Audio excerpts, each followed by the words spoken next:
Dear students, good morning. आज हम अध्ययन करने जा रहे हैं अनुसूची निर्माण की प्रक्रिया के बारे में। Process of preparing A schedule. कल हमने अध्ययन किया था अनुसूची का अर्थ, परिभाषा, विशेषता, उपयोग एवं उसके प्रकारों का। तो चलिए शुरू करते हैं, अनुसूची निर्माण की प्रक्रिया को जानते हैं। किसी भी अनुसूची के निर्माण के लिए कुछ प्रक्रियाओं से गुजरना पड़ता है। तो सबसे पहले उसमें क्या है कि अध्ययन विषय को तय किया जाता है कि भाई उसमें किन पक्षों से संबंधित तथ्यों को संकलित करना होगा। दूसरे चरण में क्या किया जाता है कि समस्या के प्रत्येक पहलू से संबंधित कौन सी सूचनाएं प्राप्त करनी है। प्रत्येक पहलू को भी कई उपभागों में बांट दिया जाता है। तीसरे चरण में प्रश्नों की भाषा, वाक्यों की रचना, सारणी के खानों और उनकी भाषा तय की जाती है।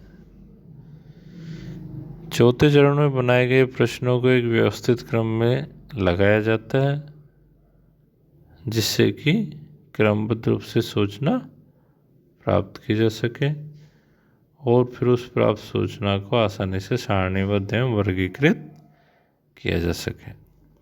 अंतिम चरण में अनुसूची की वैधता की जांच की जाती है। एक छोटे से निदर्शन पर उसका प्रयोग किया जाता है। अब आते हैं कि एक उत्तम अनुसूची की रचना करते समय किन किन बातों को ध्यान में रखना चाहिए। तो उसी सिलसिले में अनुसूची के दो प्रमुख भाग होते हैं, एक भौतिक पक्ष, दूसरा आंतरिक पक्ष। तो भौतिक पक्ष या बाह्य पक्ष की यदि बात करें तो उसमें जो सबसे पहली बात ध्यान रखने की है वो है कि अनुसूची का आकार जो है वो प्रश्नावली के जैसे ही 8x11 इंच से अधिक बड़ा नहीं होना चाहिए। दूसरा है कि अनुसूची के लिए जो कागज काम में लिया जाए वह खुरदरा नहीं हो बल्कि चिकना व साफ होना चाहिए। तीसरा है कि रंगीन कागज का प्रयोग करना आकर्षक होता है, इसलिए रंगीन कागज का ही प्रयोग किया जाए। चौथा जो इसका बिंदु है वो है सूचनाएं लिखने के लिए पर्याप्त खाली स्थान छोड़ा जाए। पांचवा बाह्य पक्ष है वो है हाशिया छोड़ा जाए। छठा है अनुसूची में कागज के एक तरफ ही लिखना श्रेष्ठ होता है। सातवां है कॉलम, शीर्षक तथा उपशीर्षकों द्वारा मदों को व्यवस्थित कर दिया जाए। और आखिरी जो बाह्य पक्ष के अंतर्गत आता है वो है अनुसूची में पदों की संख्या अधिक नहीं हो। अब दूसरा इसका बिंदु आता है अनुसूची की अंतर्वस्तु। अनुसूची के अंतर्वस्तु के अंतर्गत दो प्रकार की बातें होती है। पहली बात है उत्तरदाता के बारे में प्रारंभिक जानकारी होती है, यानी कि इसमें उत्तरदाता का नाम, पता, आयु, लिंग, शिक्षा, जाति, धर्म, व्यवसाय, आय आदि के बारे में सूचनाएं एकत्रित करनी होती है। दूसरे भाग में समस्या से संबंधित प्रश्न एवं सारणियाँ होती है। तो यानी दो भाग हो गए अंदर। एक में तो उत्तरदाता के बारे में सामान्य जानकारी या प्रारंभिक जानकारी, और दूसरे भाग में समस्या से संबंधित प्रश्न एवं सारणियाँ होती है। और इसी के साथ ही अनुसूची बढ़ने के लिए अनुसंधानकर्ता के लिए आवश्यक निर्देश भी इसमें होते हैं। अब तीसरा इसका जो पार्ट है वो है अनुसूची की शब्दावली, प्रश्न, wordings and questions of schedule.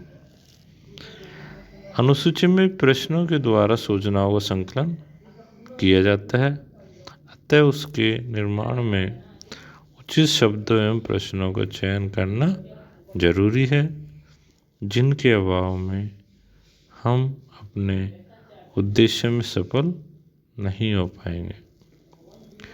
किसी भी प्रश्नावली या अनुसूची में अनेक प्रकार के प्रश्न पूछे जाते हैं, उन्हें कुछ भागों में वर्गीकृत किया जा सकता है।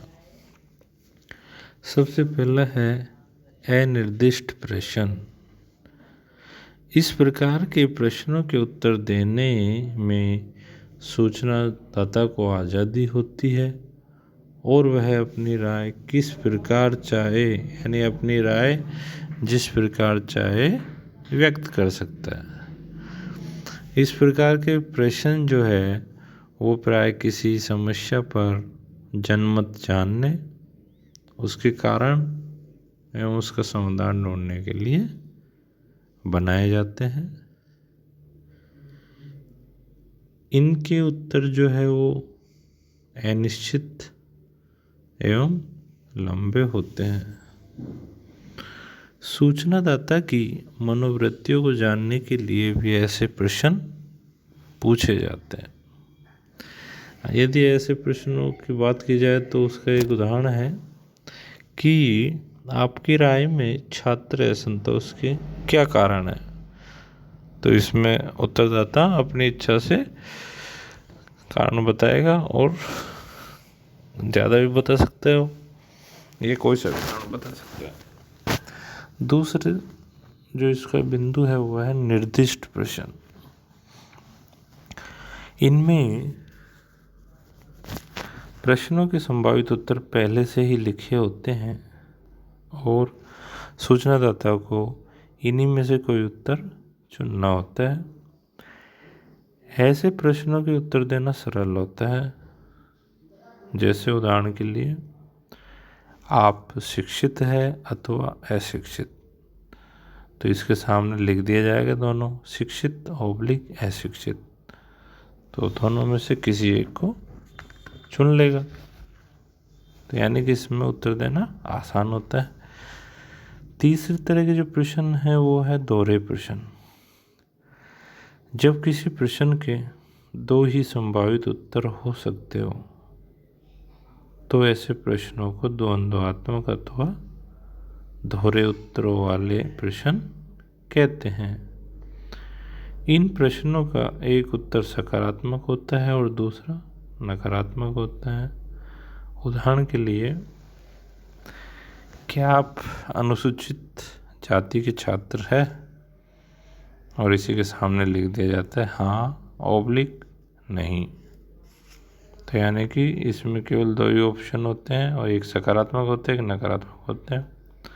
इस प्रकार के प्रश्नों का वर्गीकरण एवं सारणीयन जो है सरल एवं सुविधाजनक होता है। इसी प्रकार एक और क्वेश्चन इसका बनता है दोहरे प्रश्न का, जैसे क्या आप शराब पीते हैं, हाँ या नहीं, इस तरह। अब इसमें जो चौथा प्रकार वो है प्रश्नों का बहुवैकल्पिक प्रश्न। इस प्रकार के प्रश्नों में कई संभावित उत्तर दिए जाते हैं और उत्तरदाता को उनमें से कोई एक उत्तर छांटना पड़ता है। ये निर्दिष्ट प्रश्नों से बहुत कुछ समानता रखते हैं। इनमें सभी संभावित उत्तर लिखने के बाद अंत में अन्य कोई ऑप्शन भी जोड़ दिया जाता है, जिससे और भी कोई उत्तर होने पर उसके अंतर्गत लिखा जा सकता है। उदाहरण के लिए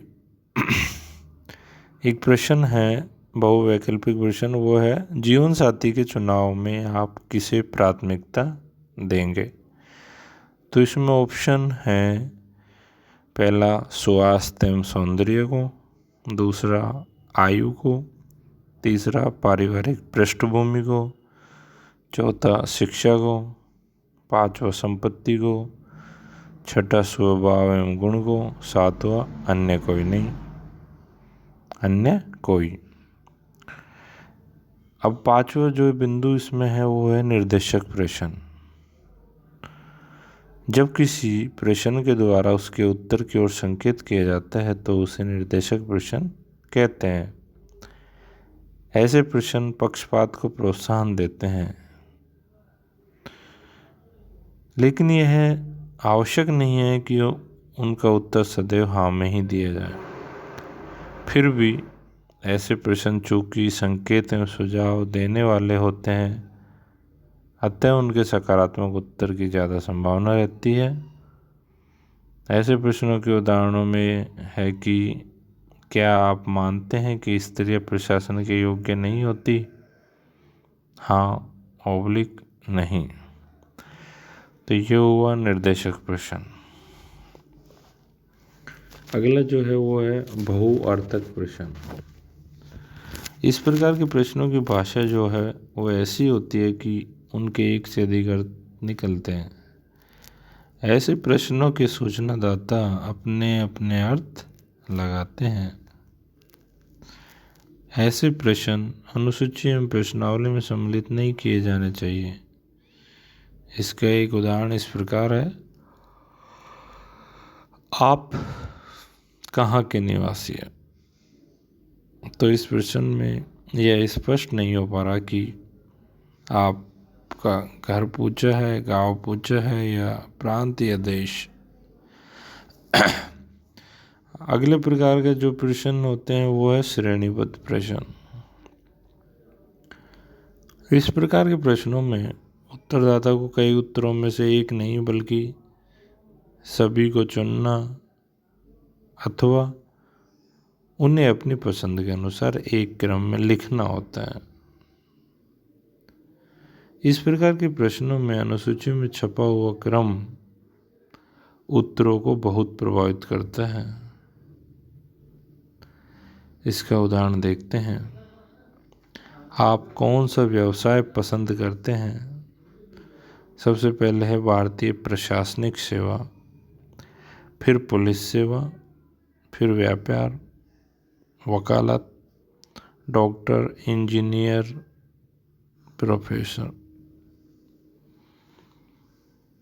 आठवें प्रकार के जो प्रश्न होते हैं वो अस्पष्ट होते हैं। ऐसे प्रश्नों से उत्तरदाता यह नहीं जान पाता कि प्रश्न क्या पूछा गया है और उसका उत्तर क्या होगा। उदाहरण के लिए, क्या आप सुशिक्षित हैं? इस प्रश्न में सुशिक्षित का अर्थ स्पष्ट नहीं है। इसके स्थान पर यह पूछा जाना चाहिए कि आपने कहाँ तक शिक्षा ग्रहण की है। तो ये हो गया अनुसूची की शब्दावली एवं प्रश्न। इसके बाद यदि और थोड़ी बात की जाए तो वो है कि किस प्रकार के प्रश्न सम्मिलित किए जाने चाहिए। जैसे प्रश्न ऐसे होने चाहिए जिनका उत्तरदाता को ज्ञान हो। प्रश्न जो है वो सारणीयन के योग्य हो। प्रश्न अनुसंधान विषय से संबंधित होने चाहिए, अनावश्यक नहीं हो। आकार प्रश्नों का छोटा हो। यदि प्रत्यक्ष प्रश्नों से सही उत्तर की आशा न हो तो अप्रत्यक्ष रूप से पूछा जाना चाहिए। पूरक प्रश्न भी दिए जाने चाहिए जिससे कि दोहरी जांच हो सके। धन्यवाद।